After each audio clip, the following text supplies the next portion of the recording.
takes it back, throws it down, and one.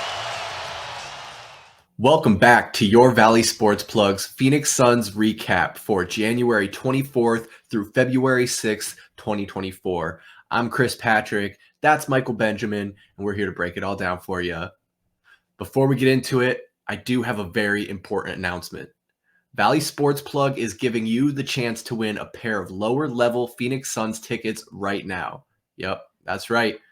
These tickets are for the February 25th game against LeBron James and the Los Angeles Lakers.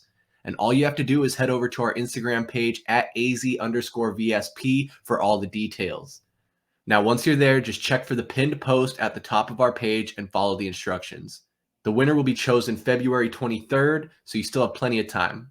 Go ahead, pause this video, and make sure you go and enter right now. And make sure you come back and finish the video so you can find out what the hell the Phoenix Suns have been doing these last 2 weeks. And with that being said, Mike, in the last 2 weeks, the Suns have gone 5-3. Let's go ahead and take a look at how that all went down. Chris, let's start in Dallas as the Suns begin a 7-game road trip, looking to expand their winning streak to 7. And a decisive third quarter exploded the game wide open as Book drops 22 of his 46 in the quarter, leading to a 132-109 victory over the Kyrie-less Mavericks. But the Suns' bugaboos came crawling back at Indiana with another fourth quarter blown lead behind an Obi Toppin offensive putback, spoiling Devin's 62-point effort. And honestly, Florida wasn't kind to start either, as the Suns are outscored 31-13 in the fourth and drop another tough one to first-time All-Star Paolo and the Orlando Magic 113-98. But the Suns ramped it back up as Eric Gordon drops 23 and the Suns outlast Miami 118-105, despite another semi-lackadaisical fourth quarter, to be honest, as they're outscored 31-18. But you know the juices were flowing as KD returned to Brooklyn for the first time, and he was cheered before the game, then booed when it started. But the easy money sniper put on a show, dropping 33 and propelling the Suns to a 136-120 victory. And seeing the end of the road trip near, the Suns defense, they took a night off and couldn't slow down Trae Young and the lowly Atlanta Hawks. I'm not giving that up. They're lowly right now. They give up 17 threes, and they drop this one 129-120. And finally, finishing off what seemed like forever on the road, Brad Beal made his homecoming to the nation's capital, letting the Wizards fans know what they're missing, dropping 43 through pretty much 3 quarters. And the Suns end the road trip with a 4-3 record. Not too bad. We finish off this recap with Giannis and a squandering Bucks team off to a tough start in the Doc Rivers era as they limp into the Valley with no Dame Lillard, no Brook Lopez, and eventually lose Chris Middleton to an ankle injury 8 minutes in. And the big three can go to sleep soundly tonight, dropping 85 points and holding on for a 114-106 victory. Chris, I'd say it's been a fun 2 weeks. Yes, the road trip was up and down, but we'll take a winning record, right? And right now, there is a power struggle in the top 4 spots in the West, as everyone is tied. But the Suns are pushing Sacramento for that 5th spot, and at this pace, we'll see how high they can climb. But what have you seen over the past 2 weeks, man? You know, I think we're finally at the point in the season where we all kind of wanted to be at. The big three are finally starting to find some continuity. And now that they're healthy and we've really seen what they're capable of, I think we can start being picky. You know, I say this is where we wanted to be because we're winning games, we're losing a few here and there, but overall, it's a positive record and trending in the right direction. Whereas earlier in the season, we had a lot more questions than answers. There are just a lot of things that need to be cleaned up, whether it's the fourth quarter or ranking 4th in the league in turnovers. Things like that are just very easy to clean up, and it comes down to laziness at some points from what I've seen. I just think if they can clean up their play in the fourth quarter and close out those games, we could be looking at being one of those top teams in the West, and honestly, we're knocking on the door. It's nice to have those big scoring performances, but what does it mean if we can't get the win? You mentioned Book scoring 62 in that loss against Indiana. He also had 44 in the loss against Orlando.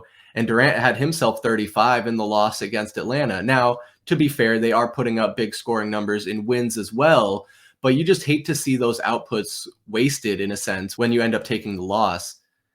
And lastly, I know the big news is going to be the trade deadline coming up on Thursday, February 8th. Miles Bridges' name is still being tied to the Suns, and with a mixed reaction from Suns fans, ourselves included. I think I can speak for you, Mike. I don't want to see this trade happen. I don't want to see Miles Bridges suit up in a Suns uniform. But what are we going to do if that happens? I think only time will tell. I really think the only piece they should be looking to bring in at the trade deadline is a serviceable point guard. But like we've had the conversation a million times, who is out there? Who's out there at any of these positions? But we'll just have to see how the next 2 weeks shake out with the trade deadline and the All-Star weekend right around the corner. Maybe a little reset is all this team needed to make the home stretch. So, Chris, after the start of the season, we're past the midway point. The only thing that I'm thinking about and just thanking the maker is that we're actually healthy, right?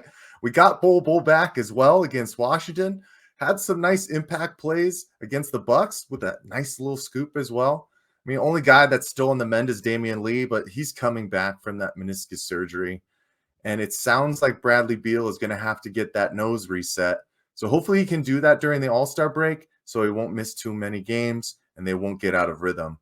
But they've done some nice things, Chris. I mean, over the past 8, shooting 56% from the field, averaging 27 assists per game, getting everybody involved.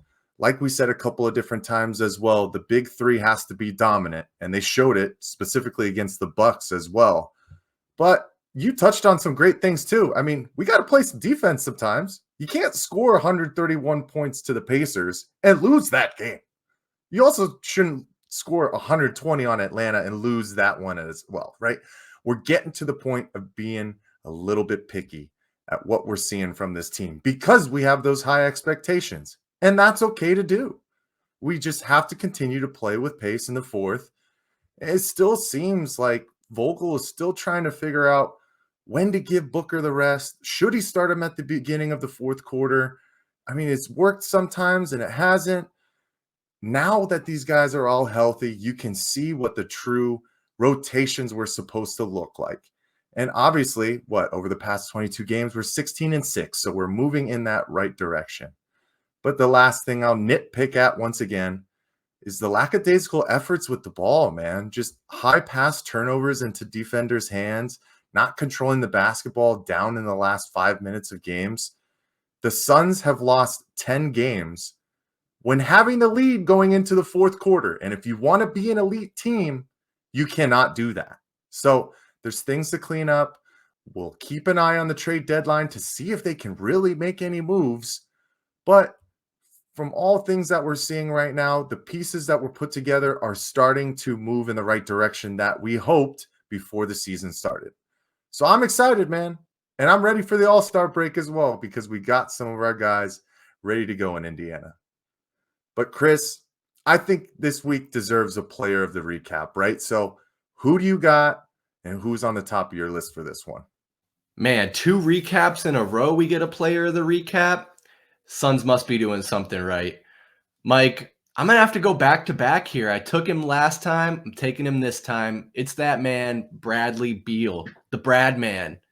Man, I was nervous when he broke his nose against Indiana in just that second game on the road trip. But he's played the last 6 games with a mask on and hasn't seemed to skip a beat. Had a little bit of a struggle adjusting to it initially, but he's been keeping up pretty much the same output in the last 8 games. He's had 19.3 points per game, 5.1 rebounds, and nearly 6 assists. So some stats are even going up, and when you look at that assist column, as well as the points. Another statement performance, and this time against his former team, the Wizards. As you mentioned, 43 points was done on 76% shooting, including 4 of 5 from three-point. And he recorded a double-double in that win against Milwaukee, scoring 25 points with 10 rebounds. This is exactly what we need from Bradley Beal, and I think what continues to impress me most about him is his ability to play his role, whether that's being the main option, the main scorer, or taking the backseat and just staying open, staying available. He's almost a threat just simply by being on the court, almost like we see with Booker and Durant. You can't double team all of them. You only have 5 players, so who are you going to guard? And if you leave Bradley Beal open, he's probably going to score on you. Mike, I'm taking Bradley Beal. Who you got this week? As they've been calling him, Brad Man, the Dark Knight. Great pick, Chris. I'm a little upset you took him. I do want to throw out a quick honorable mention to fan favorite Bol. He only played 2 games, but it's great to see him back into the fold after dealing with that foot.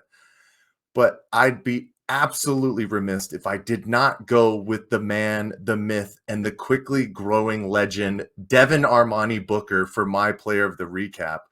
Chris, I mean, over the last 2 weeks, 33.3 points per game, 4.9 assists, 4.4 rebounds. He's made 6 threes twice. He dropped 152 points in a 3-game stretch. A 3-game stretch. Yes, he did cool off on the end of that road trip, but he was facilitating at a higher pace with over 6 assists, 3 of the last 5, and he got some home cooking against the books. But the biggest thing is, he has just absolutely been the guy for the past 2 weeks. Player of the week nod for week 14 after he averaged 42 points per game on 63.9% shooting. This was his second nod of the season. He got the nod for the player of the month for January, the 3rd time in his career, and it set a franchise record. And obviously, he was named to his 4th All-Star team.